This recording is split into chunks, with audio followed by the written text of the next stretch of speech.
You know what you're listening to? Is that a trick question? It's the I Still Love This Game podcast with your host, Matthew Damian. He's an idiot. Don't listen to this. He's an idiot.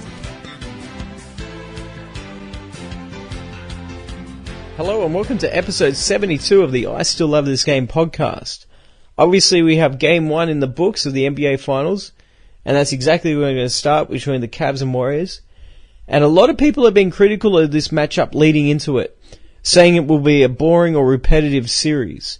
But at the risk of sounding like an elitist, those cannot be real fans of the game.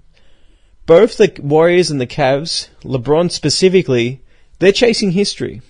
And both are very close to it. The Warriors are on the verge of the greatest 4-year run since the Celtics of the 1960s. And allow me to briefly substantiate that. In 2015, after a 67-win campaign, they won the championship. In 2016, yes, they lost in 7 games, but that was after they had a 73-win season. Last year, they won 67 games once again, and they won the championship. And now they're on the verge of winning another championship.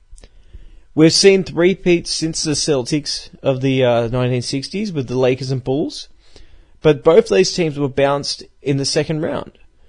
You can debate if they're the best team in NBA history, and I would emphatically argue against them having that title, but if they win this championship, there is absolutely no debate about their success over the last 4 years.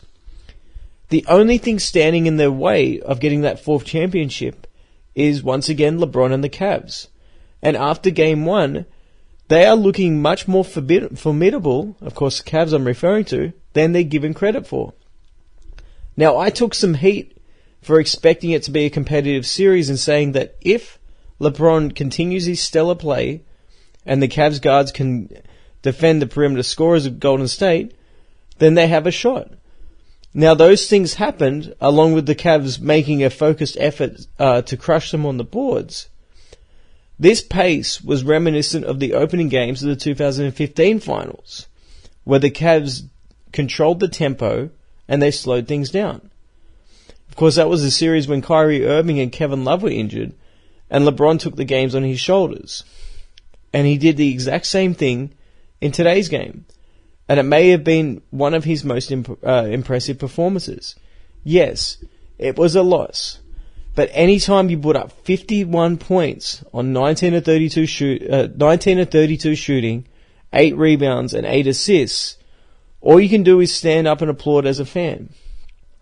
It was amazing, and he completely outshined Durant, who had 26 points on 8 of 22 shooting. He also had 9 rebounds and 6 assists, but still, the numbers are simply not comparable. The difference in the game was the Splash Brothers, Curry and Thompson, who combined for 53 points on 19 of 39 shooting. If there is a sentiment of a missed opportunity for the Cavs, given the performance by LeBron, and if they can't win a game like that with that kind of performance, what chance do they have if he has a quote-unquote regular game? Well, it's also safe to say that both Thompson and Curry won't be as dominant. We've seen them to be, they've proven themselves to be quite inconsistent in the playoffs. But getting back to game 1 specifically, and in the first half, the Cavs were grinding and able to suppress the Warriors' offense. But the Warriors did look like they might explode at any minute. Golden State tied the game at the half, and it seemed almost academic at that point that they would blow them out with another dominant third quarter. The Warriors established a lead, but the Cavs didn't fold. This mindset is exactly why fans were so frustrated in last year's finals. Cleveland had a far superior roster last year, but they were suckered into playing the Warriors' pace. Had they kept their nerve and imposed their own will, they could have very well beaten them last season. But, once again, I'm digressing. Let's get back to the game. And we had a great 4th quarter. And the Cavs were quite unlucky not to win in the game in regulation. George Hill was fouled with under 5 seconds to go. And Cleveland was down by 1. He made the first one, but bricked the second. J.R. Smith came up with a huge offensive rebound, but seemed completely confused on what to do with it. Instead of shooting, he dribbled it out towards half court. This was a major screw-up. But don't fall into the trap of blaming him for the game being lost. The Cavs wouldn't have even had the possession if he hadn't gotten that rebound. So even though they didn't get a shot up, which seems inexcusable, neither did Golden State. Also, George Hill looked terrible on that second foul shot. If we're going to blame Smith, we should also blame Hill. In overtime, the Warriors emerged and won as emphatically as possible in an extra period. This series is just starting to heat up. I was quietly confident that this could be a competitive series prior to Game 1, and after what I saw, I feel even more so. It will be interesting to see what kind of impact Iggy plays on James if and when he comes back. I began this episode by stating that both teams had plenty of historical accolades in waiting if they won, but I never really got onto what was on the line for LeBron. I have mentioned in previous episodes that if LeBron continued his play from the East playoffs against the Warriors, or even Houston dating back to way back episodes, I'm talking about 5, 6, 7 episodes ago, and Cleveland won, it would be up there with some of the greatest individual runs in NBA history. But to be specific, it would elevate him on my list from a distinct outsider of the top 5 of all time. On my list, he's closer to number 10 than he is number 5. And it would put him up into the top 4, maybe even only the top 3 behind Wilt and Jordan. So think about that.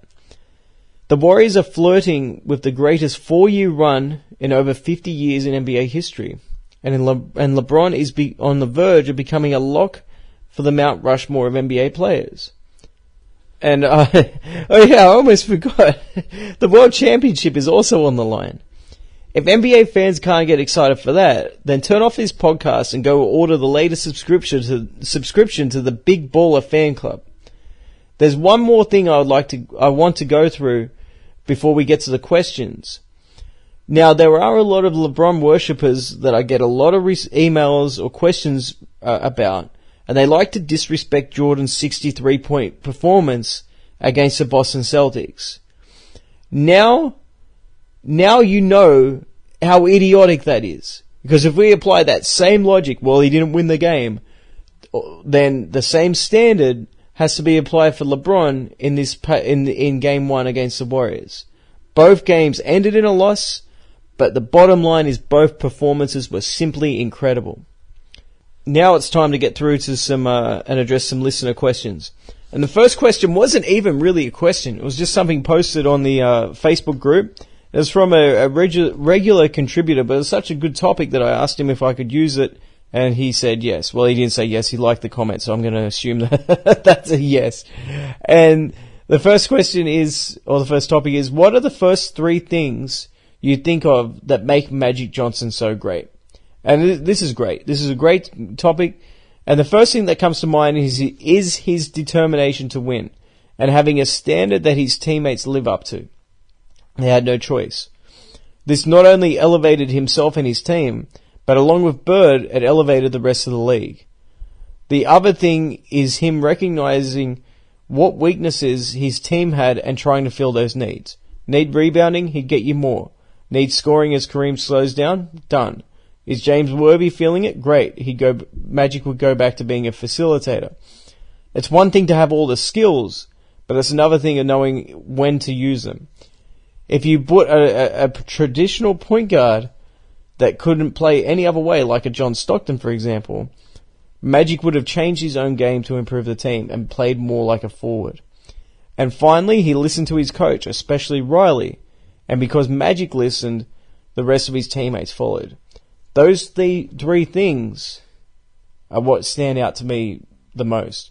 Now, I would like the rest of you guys who aren't, necessarily following the Facebook pages, think about those. Think about any specific player you want, and don't just ask me what 3 things I think of for specific players. So you might say Allen Iverson or Charles Barkley or Patrick Ewing or anybody. Send through who you want me to talk about, but also include what 3 things come to your mind and what makes those players great. I'd love to hear them, and I'll read them out on air. In fact, if you send the voice message, I'd be happy to play the voice message as well. You can be a guest on the show, right? Without even having to deal with me live. Next question, and this is a fresh one. Will Thompson be suspended for 1 or 2 games for hitting Draymond Green? Man, I hope not. I hope not, because he played so good. You know, he does so many things that do not show up on a box score, such as setting screens or jumping out at screens when he's the ball handler, when he's defending in pick and roll situations. Great rebounder. You have to almost face guard him to keep him off the offensive glass. Maybe but that's what I hope. You know, I hope that he doesn't get suspended, because even though I'm not cheering for any individual team, Cleveland or Golden State, I am cheering for a competitive series, and I hate to see him get suspended for that. I think they'll be quite lenient with him, because I don't think he deserved to get kicked out, because apparently he was kicked out for leading with an elbow when he was going up to block the shot, a shot that really didn't need to be shot, by the way. And I didn't see any real malicious elbow. It's interesting how he got booted for that, but J.R. Smith didn't get booted for 2 hands in the back of Al Horford. Obviously, you remember, I think it was Game 5, where Al Horford was going in for a layup or a dunk or whatever it was. It might have been an alley-oop, and J.R. Smith just shoved him. One of the dirtiest plays. The point that I'm making is if Thompson was going after Livingston to try to injure him, he could have done a lot worse. He could have just done what Zaza Pachulia does and just stick his foot underneath him, right? So I think the league should be lenient, because he should. Quite honestly, the officials made that much, much worse than what it needed to be. Had they just ignored it or called a regular foul, you wouldn't have had that situation at the end of the game. Next question. If the Warriors win again, all of Steph Curry's championships will have come at the expense of LeBron. Does that enhance his legacy going through the greatest player of his generation?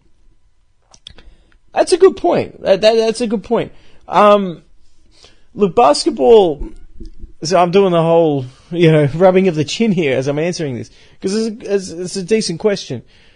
Basketball, certain teams are built to beat other teams, and versatility is a king. So on one hand, you can say, yeah, they're battle tested. They had no easy championships. Every team they went through had LeBron, right? So I get that part of it too. But there's no guarantee that Steph Curry and the Golden State Warriors would have beaten a team that had a dominant center like Shaq or Hakeem Olajuwon with the Rockets, or Wilt Chamberlain or Kareem Abdul-Jabbar, because they never beat a guy like that. Or how would they have gone against the Bulls with Michael Jordan or Kobe Bryant in 2009 and 2010? There's no guarantees that. Or how about a great defensive team, such as the Detroit Pistons of 2004, or San Antonio of 99 or 2003, or, of course, Chicago in 96? So the point that I'm making is, even though it's there, in some ways the legacy is enhanced because they had to go through LeBron each and every time, there's not a whole lot of variation in who they beat in the finals. Now, of course, the flip side to that is you say, well, look at some of the teams they played in the Western Conference. They didn't just go through LeBron to get to win the title. Look at some of the teams they had to go through just to get to the championship. And this Houston Rockets team, yeah, I'll give a lot of credit for the way the Golden State fought back down double digits in both Game 6 and Game 7. Without Iguodala, yeah, okay, Chris Paul wasn't there. I'll give you that as well. So there is a bit of an asterisk, but there's an asterisk next to pretty much every Golden State championship in terms of injuries. But if you can name me one dominant center, at least on the offensive end, I mean, you can talk about Anthony Davis all you want. He's not a dominant offensive player. He's not Hakeem Olajuwon. He's not Shaq. He's not Kareem. He's not Wilt Chamberlain. He's nowhere near that level of an offensive player. But if you can point to me where they've been successful against somebody like that, then yeah, I'd start listening. But they haven't shown me that.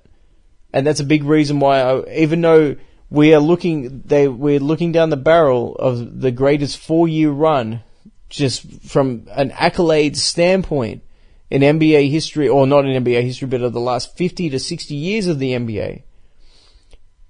I wouldn't rank them anywhere near the top 10 because I've got no confidence in them being able to shut down a dominant center or a team that actually involves some serious ball movement. But it's also important to remember the question specifically asked about Steph Curry's legacy. And Steph Curry, yes, 2015, he won, right? But he wasn't even the finals MVP. And I've said many times that I would have voted for LeBron, but I also didn't have a whole lot of problems with Iggy getting it, because Iggy played pretty well. And you look at the numbers that LeBron posted when Iggy was guarding him, significantly different when Draymond Green or Harrison Barnes was on him. So yes, 2015 he won, but Steph Curry was not dominant. Game 5 he played fantastic. Game 6 he was pretty good as well. Then you look at the next year, and he was a big reason they lost. Forget about all the box score analysis that you want to throw at me. Just take one look at Game 7 or even Game 6 or Game 5. Take your pick which game you want to look, and how Cleveland attacked him with Kyrie Irving or LeBron James. Whenever there was when I say there's a mismatch, it was whoever Steph Curry was guarding. So and then last year he had Kevin Durant, and this year he's got Kevin Durant too. So his legacy isn't really that solidified, even if he goes through LeBron for the third time in 4 years. Let me break this down really quickly.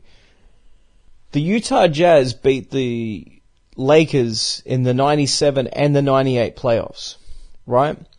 And you can make a serious argument that Steph Curry is not even the dominant player on the Warriors right now. So I'm going to use not Karl Malone, but I'm going to use John Stockton as an example. Now, is John Stockton's legacy enhanced because he was on a team that had Shaquille O'Neal? Shaq was on the Lakers, John Stockton was on the Jazz. So I think it's getting a little bit silly when we're looking at just legacies here when they're both not, when one guy is a primary player, obviously, for Cleveland. The other guy, right now, he's not the primary player. And you can make an argument he wasn't even the most valuable player in the year they won. Because who was the finals MVP? It was Iguodala. So, I hate to say it, I don't think it enhances his legacy whatsoever. But it's an interesting way to look at it. Because if you do just go only off championships, if that is your argument, then maybe, just maybe, 3 out of 4 championships, 3 out of 4 victories, how can you possibly go with LeBron as being the player of this generation? Next question is, who do I think is the most athletically gifted player of all time? This is a question that pops its head up every so often, and I guess it's just the part of that cycle. Here's the part where I give you the warning of what I'm going to say is going to be fairly controversial to a lot of fans. A lot of people think that the answer is instantly LeBron, or instantly Jordan, or maybe Vince Carter, or maybe Dr. J. It's none of them. It's Shaq. It has to be Shaq. People think, whoa, really, Shaq? Listen, Shaq was maybe the most dominant player we've seen over a 3-year period in the history of the NBA. And you might think, well, hold on a second. Really? Of course, look at 2000 to 2002, right? Yes, he had Kobe. Yes, he had Phil Jackson. But just watch some of those games, and there was nothing anyone could do in a one-on-one situation. And you look at even guys like Hakeem Olajuwon, we've seen dominance, right? It's not a rare thing to see a player dominate the NBA for 2 or 3 years. We have never seen dominance from a more limited skill set and a player than Shaq. It was all athleticism. This guy had one awkward-looking baseline hook shot that was like a fadeaway, and an even more awkward coming across the lane jump hook, which would almost every single time just barely crawl in. He couldn't make a foul shot. He couldn't make a 15-footer. He couldn't even make a 10-footer. I'm talking about a face-up jump shot, by the way. He couldn't play defense in pick-and-roll situations. This guy was horrible from a basic, fundamental standpoint. And yet he dominated the game. How did he dominate it? It was via athleticism. LeBron James, very, very athletic. He's got there's no question that is the basis of his dominance. But he has always had pretty good fundamentals, with the exception of scoring, until the last couple of years. Now he's added a jump shot, he's added a post game, and he's still pretty mediocre from the foul line in terms of being a great scorer, but still everything else he has a decent skill set, especially passing, especially dribbling. Jordan, my goodness, if you put him in this conversation, you deserve to be backhanded, because all the athleticism that he had was backed up with fundamentals. Kenny Smith said it best when he said he was the first real athletic guy to be completely fundamentally sound. And he nailed it. Every other player in NBA history, even guys like Ben Wallace, they were fundamentally sound, at least on the defensive end. Shaq didn't have that. He was just an athletic juggernaut. It's got to be Shaq. Now, I guess Russell Westbrook gets thrown into this conversation now because he is such an athletic freak, but look at his skills that he has. Yeah, sometimes there's more skills to the game of basketball than just jump shooting. And if we're going by jump shooting, Shaq's by far and away the worst jump shooter I've ever seen in my life as well, so he takes a cake with that too. We've got time for one more question, and when I say we've got time for, that's all I've got before my voice completely gets lost. What player, past or present, could take a team as bad as the Cavaliers as far as LeBron has taken them? I'm assuming he's talking about this year, because years prior he had Kyrie Irving alongside Kevin Love as well, so that's not a bad team by any stretch of the imagination. There's quite a few. Obviously, Jordan's one, Kobe's one, Iverson's one, Dirk Nowitzki's one. We saw him in 2011 with a worse team than this. Completely dominate teams like the Kobe Lakers, the Durant and Westbrook Thunder, and then, of course, the Miami Heat with Dwayne Wade and LeBron and Chris Bosh. They blitzed through the playoffs. Those three teams that I just mentioned, the Mavericks only dropped a combined 3 games to those 3 teams in the playoffs. Unbelievable. The Hakeem Olajuwon in 94, that team was atrocious. A lot of depth, but absolutely atrocious. Michael Jordan in 97, people say, well, what about Scottie Pippen? What about Dennis Rodman? Dennis Rodman was a joke. An absolute joke in the 97 playoffs. They could not, it was rare for him to still be in the game in the third quarter because he was getting thrown out of every single game for just looking at officials, just talking to officials, just playing defense. They were calling him foul, like giving him technicals. Phil Jackson had to send in an official complaint backed by video footage saying that officials won't let him play the game. And he completely checked out after that, mentally. Jordan led his team in all major statistical categories. People think that LeBron's the only guy that's ever done that. Jordan did that in the 97 playoffs. He also did it, I believe, in the 88 and 89 playoffs too. Maybe not rebounding. I'll have to check that. We need a fact checker. Who else do I think could do this? Magic Johnson, I think, could do this. Larry Bird, obviously. Or pretty much all the greats. This is not that bad of a lineup. People think this is a terrible lineup. That's not that bad. We've seen worse. I'm not sure if I mentioned Allen Iverson's name as well, but Allen Iverson, you put Iverson on this team, I've got no hesitation in saying he at least gets them to the finals. And I'm impressed I got to 25 minutes. My voice has been gone pretty much all day. I've been a bit crook. But we're here and we made it. Game 2 is in a couple of days. Obviously, we'll have a podcast following Game 2. Send in your questions. And if I would like to make a request that we get a similar question to what we got from Aiden Martinez, I think his last name is, for the first topic. And that was, instead of asking me what I think of certain players, I want you to tell me what you think and I'll respond to that as well. But thanks for listening, guys. I hope you enjoyed Game 1. It was a classic. Let's hope that Game 2 just remotely lives up to that standard, and I think we'll all be happy. Thanks for listening. I'll catch you guys next time.